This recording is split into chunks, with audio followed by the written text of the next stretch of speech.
So the first thing we need to do is take the piece of wood and cut it down to a size that will fit on the lathe.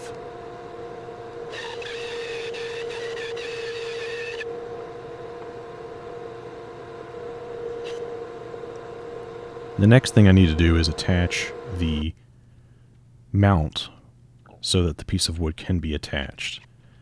This part is what will screw onto the lathe and allow me to turn it. Here you can see the beginning of that process. All of the footage in this video has been sped up to 10 times. You'll notice a few jumps, a few jump cuts as I stop and restart periodically.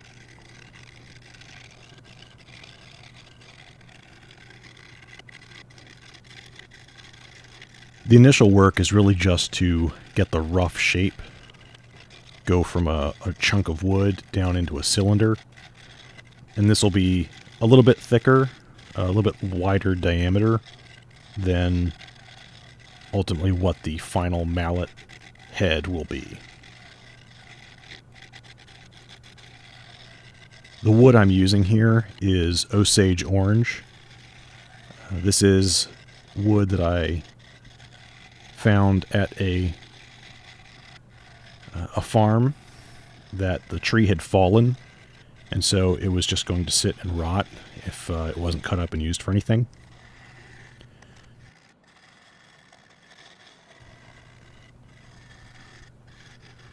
So you'll see I'm starting here on the right and getting that down to a more cylindrical shape, and I've moved the rest more towards the center so I can do the same thing to that area. Of course, early on in this process, the wood is quite lopsided, so I have to run the lathe at a very low speed and take it bit by bit and just be careful.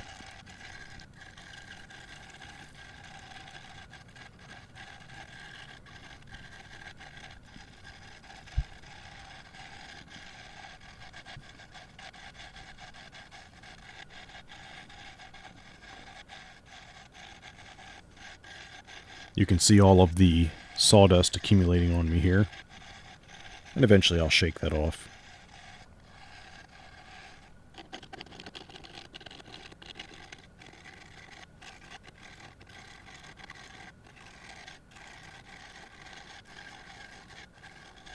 As I get closer to making a cylinder out of the entirety of the wood, the amount of vibration will be reduced, and I'll be able to use a faster rotation. That'll help with the speed at which I can continue to turn the item on the lathe.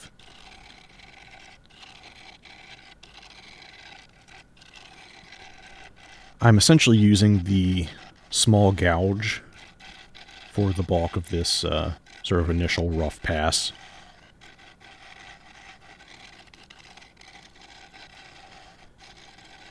Because of how much material I need to remove, this process took several hours, ultimately. This video, though, cuts out a good portion of it, and of course it's being sped up.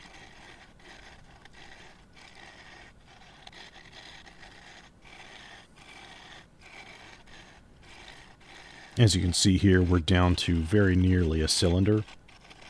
So this is slightly wider than ultimately the final diameter of the round mallet will be. But you can start to see the cylinder form take shape.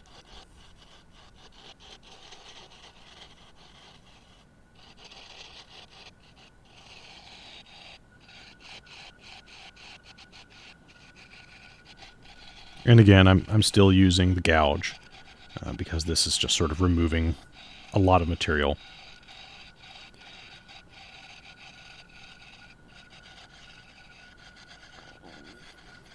One of the reasons that I picked this wood, besides it being free and would have just gone to waste otherwise, is that Osage orange is fairly hard on the wood hardness scale, so it should make for a good mallet.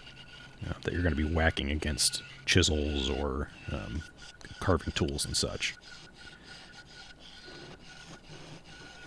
That also means it's a little bit more difficult to work with, but it's a good wood for turning despite being so hard, because it doesn't tend, in my experience, it doesn't tend to chip out too bad. But I think it's fairly good to work with, but it does take a little while before you make it all the way through the turning process. And you'll see here on the right the handle portion taking shape. So the side that's narrower now is where the hand grip will be. Now here I've jumped forward and basically skipped over some of the finer work, cut off the ends, and I'm sanding the ends here. And so this will be the final result of this mallet. You'll notice it's burnished towards the end of the actual turning process. I used sandpaper and then rubbed some of the shavings on it so that it sort of has this shiny finish. There's no actual finish applied to this. No polyurethane, no wax, nothing. It's just burnishing with sawdust. So there you have it, a round mallet for use with hand carving. My wife should enjoy this for some of the spoons and carvings she makes.